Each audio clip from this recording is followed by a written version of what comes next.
welcome back. So now we're in Module 2. We're going to deal with Chapter 2. And in Chapter 2, we're going to deal with two different perspectives. The GUI side of things, I'm going to create videos for you associated with some labs I'm going to have you do on the virtual machines. And they should have the virtual machine set up for me in the coming week.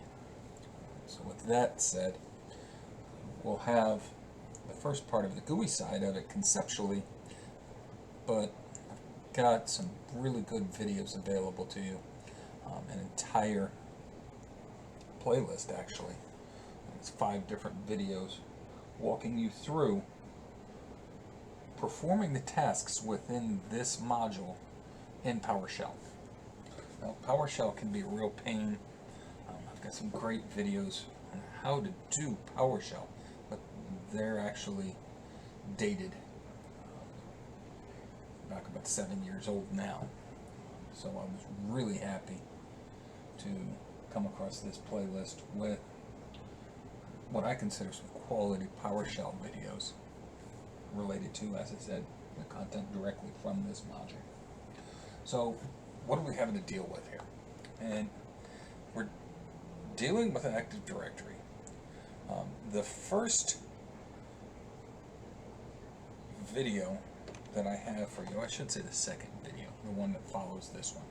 So Lecture 2-2 is a video about how to create Active Directory domain in a forest. So there, you can go and set up the Active Directory domain in the forest. And then in the next one, we'll deal with PAM, why you need PAM. We've got another one dealing with privileged identity management in Active Directory. Now this is on the Azure side, and it's not something you see in this chapter.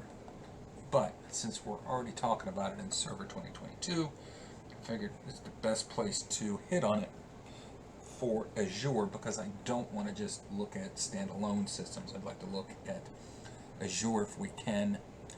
I'm not going to require you to set up an Azure system, but I just want you to have some exposure to it.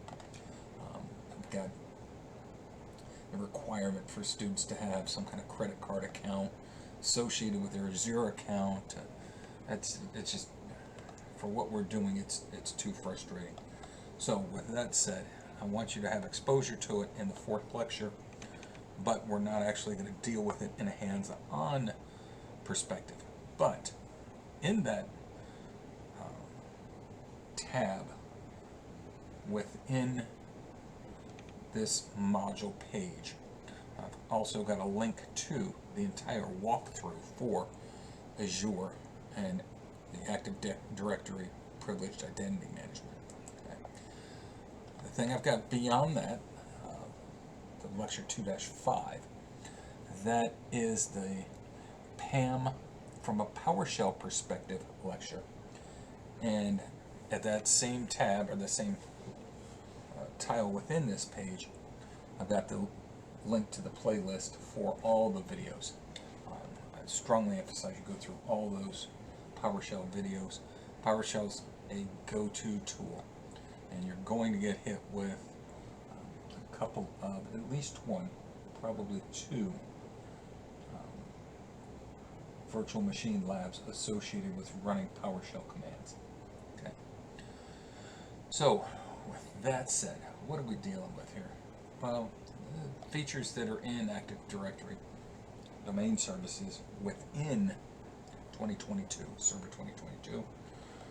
Dealing with privileged access management. Why do we deal with that? I've got a video for that. There's time-based group memberships.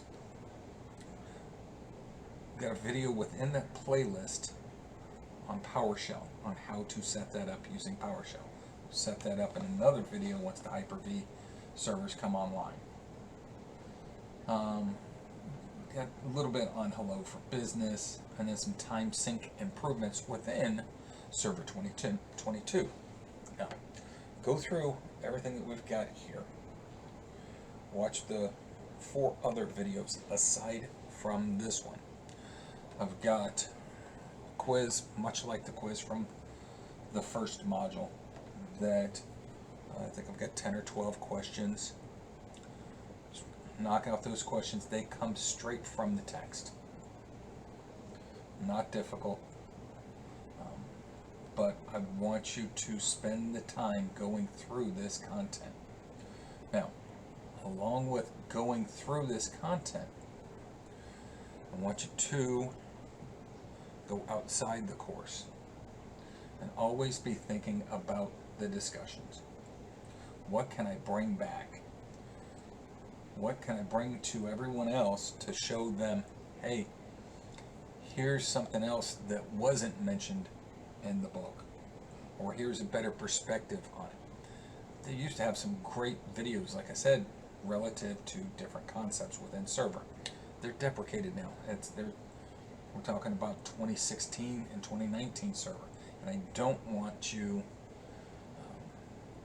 getting confused with the little differences in the interface between 2016 and 2019. Okay. So with that said, we do talk about the different things over time that have been deprecated,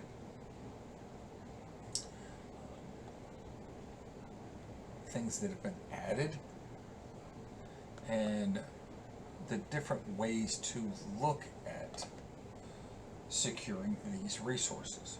Now, they focus a whole lot on, I think they use the term locking down your system. Essentially, we're protecting our resources. We're protecting our assets from bad actors. People are looking to do bad things to the systems.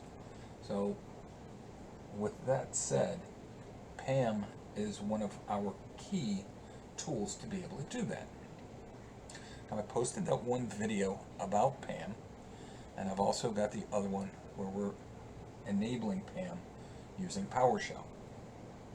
I want you to take some time and go look and see what you find relative to PAM and Server 2022. It's enlightening.